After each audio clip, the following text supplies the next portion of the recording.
நாம் தமிழர் கட்சியில இருக்கக்கூடிய உருது இஸ்லாமியர்களுக்கு கூட அந்த அங்கீகாரம் நீங்க கொடுப்பீங்களா? என்ன கொடுக்காம யாராவது சொல்லுப்பா, நம்மால இருந்துருச்சு. வருங்காலத்துல நீங்க ஒரு முதல்வர ஆனா கூட அவங்களை அமைச்சரவையிலயோ சட்டமன்றத்திலயோ இடம் கொடுப்பீங்களா?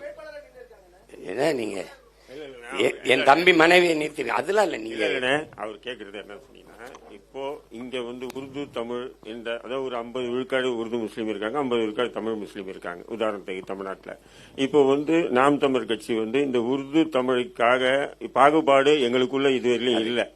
அந்த பாகுபாடு அது பாகுபாடு இல்லைன்னா சும்மா வெற்று வார்த்தை சொல்ல அல்லா மேலானையா இல்ல. இப்ப நம்புறீங்களா? வேற எந்த பாகுபாடும் இல்ல நமக்கு. இஸ்லாமிய உருது இஸ்லாமிய உறவுகளோடு மட்டும் இல்ல. எந்த நீங்க என் தம்பி சொன்ன மாதிரி மாட்டுக்காக மரத்துக்காக செடி கொடிக்காலுக்காக நிக்கிறேன் சக மனிதனை வெறுப்பம்னு பேசுறது எப்படி இருக்குது சொல்லுங்க? மாட்டுக்காக நிக்கிற பிள்ளைகள் இந்த நாட்டுக்காக நிக்க மாட்டோமா? அது சும்மா ஒரு பேச்சு. தமிழர்களின் பேரன்பை நீங்க புரிந்து கொள்ளுங்கன்னு தான். இல்லைன்னா உலகத்துல ஒரு இனம் உலகம் தழுவி நேசித்து நின்றுக்குன்னா அது தமிழ் பேரினம் மட்டும்தான். அது கம்பன், கபிலன், வள்ளுவன், இளங்கோ எல்லாரும் உலகு உலகு உலகுன்னு தான் பாடியிருக்கான். இல்லைன்னா யாதும் ஊரே யாவரும் கேளீர்னு ஒருத்தன் பாட மாட்டான். பிறப்போக்கும் எல்லா மனிதருக்கும்னு கூட பாடியிருக்கலாம். அவன் எல்லா உயிர்களுக்கும்னு பாட மாட்டான். அப்ப அந்த பேரன்பை ஒரு தடவை நீங்களும் புரிஞ்சுக்கிறீங்கன்னு தான் சொல்றோம். அதனாலதான் அதை சொல்றேன். அதனால இன்னையோட நீங்க இந்த கேள்வியை மறந்துடணும். நம்ம ஒரே அதுல ஒரு பாகுபாடும் இல்ல, பாகுபாடும் இல்ல, பாகுபாடும் இல்ல. அல்லா மேலானையா இல்ல. வேற ஏதாவது கேள்வி? கடைசி கேள்வி அது சொல்லுங்க. தொடர்ந்து இஸ்லாமியர்கள் அதிகமா உருது பேசக்கூடிய இஸ்லாமியர்கள் சரி, தமிழ் பேசக்கூடிய இஸ்லாமியர்கள் அதிகமா திமுகவை நம்புறாங்க. திமுகவுடைய தொடர் சூழ்ச்சி இஸ்லாமிய மக்களை தொடர்ந்து சூழ்ச்சி செஞ்சுட்டே இருக்காங்க திமுக. அப்படி இருந்தும் இந்த இஸ்லாமிய மக்கள் தொடர்ந்து திமுகவை நம்புறதுக்கான காரணம் என்ன? அது எப்படி அந்த மக்களை புரிய வைக்கிறது? இதுதான் என்னுடைய கடைசி கேள்வி. இல்ல அது அது உங்களுக்கு இது பாருங்க, பெரிய நீண்ட வரலாறா சொல்லி வரணும். இந்த இனத்திற்கு அரிதனும் அரிதா வந்த ஒரு அருட்கொடையா வந்த 2 தலைமை ஒன்று தாத்தா கண்ணியமிக்க காகிதம் இல்லத்தவர்கள். அது அரசியல் அதிகார நிர்வாக திறமைனே சொல்லலாம். அது நிர்வாகத்துக்குள்ள போயிட்டாப்ல. அடுத்து இந்த மக்களுக்கென்று இனி தோன்றவே முடியாதுங்கிற சந்தேகம் வர அளவுக்கு ஒரு எழுச்சியாளன் வந்தான்.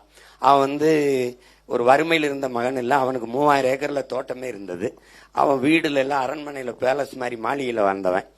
அவன் 22 வயசு. என் மச்சான்லாம் கூட படிச்சவங்களாம் 22 வயசுல திருமணம் ஆயிட்டுது. உங்களுக்கு தெரியும். அப்படி இருக்கிற காலத்துல 45 வயசு வரைக்கும் திருமணமே செய்யாம ஒருத்தன் இருந்தான். அவன் இந்த சமூகத்துக்கு ஏதாவது செய்யணும்ட்டு போராடி தன் வாழ்நாள் முழுக்க இந்த மக்களுக்காக போராடி செத்து போனான். இந்த 2 பேர் தான் இந்த இனத்துக்குன்னு இருந்தது. மற்றவன் எல்லாம் தன்னலவாதிகளா இந்த சமூகம் அவரே சொன்னதான், எங்க அண்ணன் பழனி பாபா சொன்னதுதான். இந்த மக்கள் பாவம், யாராவது ஒருத்தர் அன்பா நம்மளோட பேசிட்டா நமக்கானவன் நினைச்சு போயிடறான்டா, இவன் பாவம்டான்னு. இவங்களுக்கு இருக்கிற ஒரு பெருங்குறை ஒரு அச்ச உணர்வை திட்டமிட்டு இந்த திராவிட அரசியல் உள்ள தள்ளிச்சு.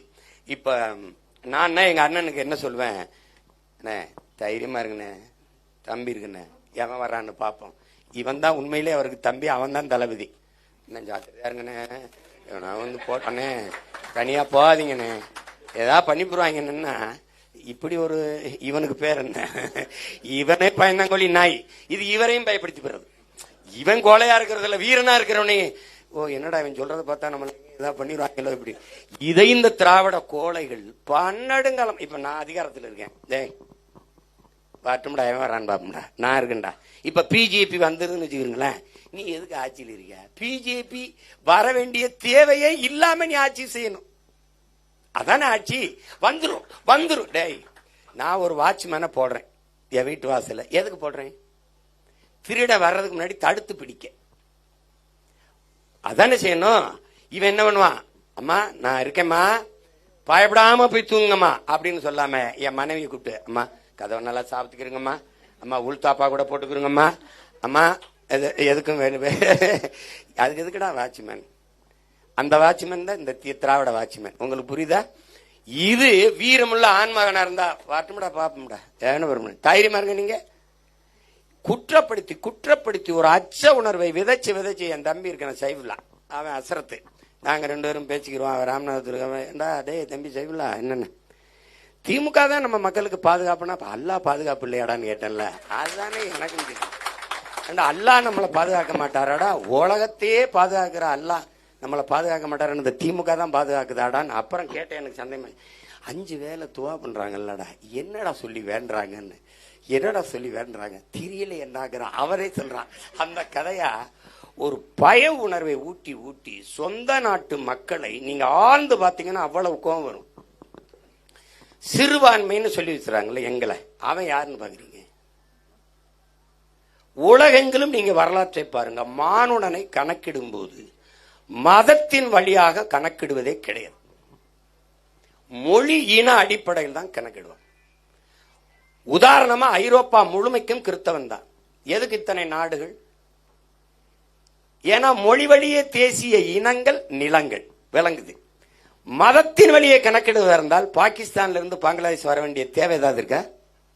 இந்தியாவிலிருந்து நான் வெளியேறும்போது காரணமா இருந்தது மார்க்கம். பாகிஸ்தான் இருந்து நான் வெளியேற வேண்டிய காரணம் எனக்கு இருந்தது காரணம் அவன் உருது, நான் வங்காளி. உங்களுக்கு புரியுதுன்னு நினைக்கிறேன். அப்போ உலகெங்கும் மானுடன். நான் பிரிட்டனுக்கு போனா ஐ ஆம் பிரிட்டிஷ் கிடையாது, ஐ ஆம் இங்கிலீஷ் தான். நான் பிரான்ஸுக்கு போனா ஐ ஆம் பிரான்ஸ் கிடையாது, ஐ ஆம் பிரெஞ்சு. அப்படித்தான். அப்ப மொழி வழியே தான் தேசிய இனங்கள் நிலங்கள். இஸ்லாம் மார்க்கம் எங்களிடத்துல வந்தது, நாங்கள் இங்கதான் இருந்தோம். அது எங்க அண்ணன் பாட்டிபாபா சொன்னது, அதே தான் நான் தம்பி நானும் சொல்றேன். மார்க்கம் வந்தது ஓர் இறை ஏற்றம். ஏன்னா இங்க இருந்த தீண்டாமை, கொடுமை, சாதிய இழிவு, அடக்குமுறை, ஒடுக்குமுறையில மீளெழுவதற்கு எங்களுக்கு வழியே கிடையாது. அதனாலதான் இஸ்லாம் not a religion, it's a revolution அண்ணன் பழனி பாபா சொல்றாரு. அது ஒரு புரட்சி. அநீதிக்கு எதிராக, தீண்டாமை கொடுமைகளுக்கு எதிராக, அடக்குமுறை ஒடுக்குமுறைக்கு எதிராக கிளந்தெழுந்த புரட்சி. அது உங்களுக்கு புரியுதுன்னு நினைக்கிறேன். அப்படி இருக்கும்போது நீ வந்து ஒரு 300-400 வீடுகள் இருக்கிறவன்லாம் இங்க வந்து உட்கார்ந்துகிட்டு எங்க வாக்கையே வாங்கி எங்க கிட்டயே இருந்த அதிகாரத்தை பெற்றுக்கிட்டு உனக்கு 3 விழுக்காடு இடஒதுக்கீடு கொடுத்தேன் அப்படின்னு. டேய், நீ இருக்கிற இடமே நான் போட்ட பிச்சடா, நீ எனக்கு இடஒதுக்கீடு கொடுக்குறியான்னு கேள்வி நமக்கு எழுது. நீ என்னை சிறுபான்மைன்னு சொல்லும் போது நான் ஏதோ வேற்று தீவுல போய் வாழ்ற மாதிரி. இது என் நிலம், என் நாடு, சுத்தி இருக்கிறவன் என் உறவுகள். உங்களுக்கு புரியுது? நான் தமிழன், இஸ்லாத்தை ஏற்றிருக்கிறேன். நான் இஸ்லாமியன் தமிழனா வரல, நான் தமிழன் கிறிஸ்தவத்தை ஏற்றுக்கிறேன், நான் தமிழன் இந்துவா இருக்கிறேன். அப்படிதான் நீங்க பார்க்கணும். அந்த அடிப்படையில் பார்த்தால் யாரு சிறுபான்மை? திமுக. நாட் ஒன்லி திமுக, எல்லாரும் இருக்க பல பேர் சிறுபான்மை. ஆனா வந்தேன் போனவெல்லாம் நம்மள எம்ஜிஆர் நம்மள சிறுபான்மைன்றாப்ல, ஜெயலலிதா அம்மையார் நம்மள சிறுபான்மைன்றாரு. ஐயா ஸ்டாலின் சிறுபான்மை மக்களின் பாதுகாவலர் பாரு. நாங்க தான் ஐயா உன்னைய பாதுகாத்து வச்சிருக்கோம். ஐயோ, நாங்க போடுற 15 விழுக்காடு ஓட்டலதே நீங்க உட்கார்ந்து இருக்கீங்கன்னு நம்ம சொன்னா அது நம்ம மக்களுக்கு புரிதல் இல்லாம யாரா பாதுகாக்கிறது? அப்படின்னா நமக்கு ஒன்னு நம்பிக்கை வேணும்ல. ஒன்னு அல்லாவை ஏற்று நபிகளுடைய இறை கொள்கை மேல நமக்கு நம்பிக்கை இருக்கணும். அதுல கருணாநிதி மேல நம்பிக்கை இருக்கணும். நான் கூட ஒரு இதுல நீங்க வந்து நாகர்கோயில ஓட்டுக்கு நீங்க எனக்கு போட மாட்டீங்க, நீங்க கர்த்தரால் ஆசீர்வதிக்கப்பட்டவர்கள் இல்ல, கருணாநிதியால் ஆசீர்வதிக்கப்பட்டவர்கள். உங்ககிட்ட போய் நான் கேட்டு என்ன பண்ண முடியும்னு வந்தேன். அந்த மாதிரி அந்த கோபத்துல தான் ஒரு சொன்ன நபிகளாரே வந்து திமுகவுக்கு போடாதீங்கன்னு சொன்னா கூட நீங்க இறைதூதரே இல்ல, நீங்க பிஜேபியின் பிடிஎம்னு நம்ம ஆளுங்க சொன்னாலும் சொல்லுவாங்களே ஒழிய அப்படியா நாங்க கேட்கிறோம் கேட்க மாட்டாங்க. ஏன்னா அந்த அளவுக்கு பொது புத்திக்குள்ள இந்த திமுகவுடைய இதை ஏன் எதுக்குன்னு கேட்காம அப்படியே ஓட்டு போடுற மாதிரி நாங்க தான் பாதுகாப்பு, நாங்க தான் பாதுகாப்பு, நாங்க தான் பாதுகாப்பு. உண்மையிலேயே நம்ம மக்களை இவங்க கிட்ட இருந்தா பாதுகாக்கணும். இப்போ பிஜேபி 100 விழுக்காடு இந்துன்னு வச்சுக்கிறோமா, 90 விழுக்காடு நாங்க இந்துக்கள் தான் சொன்ன கட்சி அது. 90 விழுக்காடு இந்துக்கள். நான் பொதுவான மகனா நான் என்ன கேட்பேன், அப்ப முன்னாடி வர உங்க கட்சியில 90 விழுக்காடு இந்து, இவரு இஸ்லாம், இவர் கிறிஸ்தவர், இப்படி பார்த்தா நீங்க கட்சியில சேர்த்துக்கிற. இப்ப பெரும்பான்மை நாங்கள் இஸ்லாமியர், கிறிஸ்தவர், சிறுபான்மை ஒத்துக்குருவோம். ஐயா ஸ்டாலின் இப்ப பெரும்பான்மை, தம்பி உதயநிதி பெரும்பான்மை. எப்படி பெரும்பான்மை? நாங்க மார்க்கத்தால் ஏற்று இருக்கிற சமயத்தால் நாங்க சிறுபான்மை, மொழியால் இனத்தால் பெரும்பான்மை. நீங்க எதன் பொருட்டு பெரும்பான்மை? நாங்க மதத்தால் சிறுபான்மை, நீங்க எதன் பொருட்டு? மதத்தால் பெரும்பான்மை, இந்து மதம், அப்படித்தானே சொல்ல வரீங்க. அப்ப நீங்க எப்படி நீங்க மதவாதத்துக்கு எதிராக எப்படி பேசுவீங்க? முன்னாடி இருக்கிற நீ சிறுபான்மைனா நான் பெரும்பான்மைனா ஆகுது. நான் எதனால பெரும்பான்மைங்கிற கேள்வி எழுதா இல்லையா? அப்ப நான் இந்து, அதனால பெரும்பான்மை. அப்படின்னா நான் இந்து, நான் எப்படி மதவாதத்தை எதிர்ப்பேன்? எப்படி? இனி என்ன சொல்லியிருக்கணும்? நாங்கள் தந்தை பெரியாரின் வழியில் வந்தவர்கள், நாங்கள் எல்லாம் கடந்த மானுட நேயம் பேசுகிறவர்கள், எங்களுக்கு சமயம் சாதி வேறுபாடுகள் கிடையாது, நாங்கள் மனிதம் போற்றுகிறவர்கள். அப்படி பேசலையே. 90 விழுக்காடு என் கட்சியில இந்துன்னா இது எப்படி இருக்கிறது? அதனாலதான் நாங்க பாருங்க, பெரிய பெரிய ஆளுகளை எல்லாம் கூப்பிட்டு பேசக்கூடாது அண்ணா, வருங்கால தலைமுறையை சரி பண்ணுவோம். அவனை கூப்பிட்டு சொல்லுவான், டேய் நீ சிறுபான்மை இல்ல, நீ பெரும்பான்மை தேசியனத்தின் மகன், அந்த தன்னிமிர்வு தாண்டா தலை நிமிர்வு, தமிழ் இனத்தின் நிமிர்வு, அவனை கூப்பிடுங்க பேசுவோம்னு சொல்லி பேச அண்ணன் சொன்னாங்க. அண்ணா அப்படின்னா நம்ம இளைஞர்களை கூப்பிட்டு பேசுவோம்னு சொன்னேன். சந்திக்கணும் தான் இளைஞர்களை கூப்பிட்டு பேசுவோம். முதல்ல அவனை தெளி பண்ணுவோம். நம்ம செத்து போனாலும் சரி இன்னொரு தலைமுறை சரியாயிரணும். அதான் எங்க அண்ணன் சொல்றான் பாருங்க, நான் இறந்தா என்னடா ஒரு தலைமுறை வரும்டா, எழுச்சியாக எழுந்து வரும்டா, அது என்னை அடக்கம இடத்துல எலும்பு கூட எடுத்து நன்றி சொல்லும்னு நாங்க வந்தா தோண்டி எடுத்து நன்றி சொல்றோம். பொது சமூகத்துல அரங்கத்துக்குள்ள கூட பழனி பாபா பேரை உச்சரிக்க பயந்துகிட்டு இருந்தான். அவன் தம்பி நான் வந்தேன், பழனி பாபா எங்கள் முன்னத்து ஏறி எங்கள் புரட்சியாளர்னு போட்டவனதான் எல்லாம் இன்னைக்கு வழி இல்லாம பழனி பாபா பாசறை, பழனி பாபா பேரைன்னு அங்கன்னு ஏதா பேசுறான். எங்க இந்த திமுக நீ மதவாதத்துக்கு எதிரான வந்தானே திமுக, இவர் என்ன மதவாதத்தை ஆதரிச்சாரா எதிர்த்தாரா? சொல்லுங்க தம்பி, இவர் என்ன இவர் மதவாதத்தை எதிர்த்தார்? மதவாதத்தை எதிர்த்து ரத்தம் சிந்தி உயிரை பலியாக்கி மடிந்த மாவீரன் அவன் ஒருத்தன் தான் இருக்கான் இந்த மண்ணுல. நீ மதவாதத்துக்கு எதிரானவன் தானே, அதுக்கு நன்றி கடனா அவன் படத்தை வச்சு அவனுக்கு ஒரு வணக்கத்தை செலுத்துங்க. பழனி பாபாவை மதவாதத்துக்கு எதிரான நாள், மதவாதத்திற்கு எதிரான ஒரு புரட்சி நாள் அவன் இறந்த நாள் அறிவிச்சு நீ ஏன் வணக்கம் பண்ணல? அப்ப நான் வந்தா செய்வேன். கைது பண்ணாம இருந்தா பர்மிஷன் கொடுத்தா இது எப்படி இருக்கு? இது கேட்க இன்னைக்கு பாருங்களா, இது பாருங்க. அப்ப அது நீ நடிக்கிற, என் மக்களை நீ அச்சப்படுத்துற, கோழையாக்குற, வீரனா நிமிர விட மாட்ட. இது என் நாடு என் நிலம் அப்படின்னு பேச மாட்ட.